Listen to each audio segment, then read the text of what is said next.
All right, it's time now for our DIY security tip of the week, and we put one of these together for you every single week.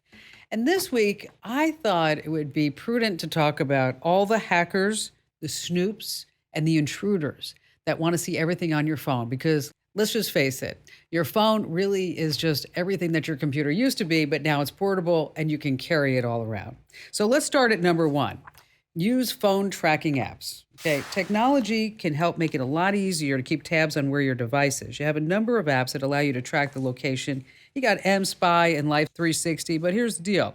You also have it in your Android. If you got an iPhone, you have something called Find My iPhone, and that's fabulous. So anytime you might want to lose your phone, even in the house, you can go ahead and find it. Number two is you want to change your phone password. Now, by default, Apple is no longer requiring 4-digit pins. Now you can get a 6-digit PIN. On Android, you want to go into your security and location, and that's where you want to have a pattern in lieu of a password.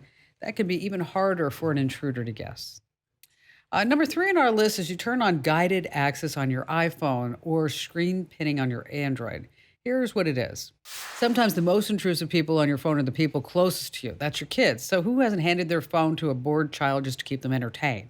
Now, if you have an iPhone, there's a way for you to restrict what the kids or anyone else with access to your phone can do. It's called guided access.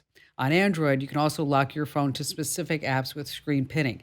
This is also really handy when you want to hand somebody your phone and say, hey, you want to see this picture, or here's video that I took. Number four on our list is to use remote wiping in case of emergency. Let's say you lose your phone and you're like, what do I do now? I got everything on it. Well, on Apple, there's a way for you to sign onto the iCloud and erase your iPhone. And then on Android, you have to first have Find My Device. You download that, and then you register your phone on it. And then you can go ahead and just wipe your device remotely. Five on our list is really important, a VPN, a virtual private network. You should always have that on your phone, especially if you're using public Wi-Fi. We tell you how to get it, which one we recommend. And finally, use a Faraday bag that locks RFID signals. You're like, what's a Faraday bag?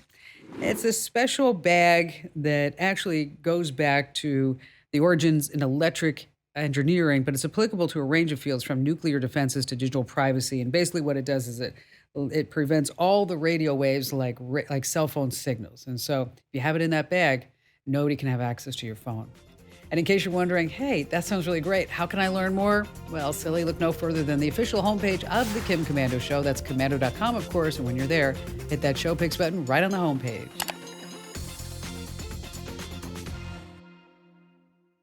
Hey, thanks for watching. Now, a few things. Don't forget to click the like button and also subscribe to our YouTube channel.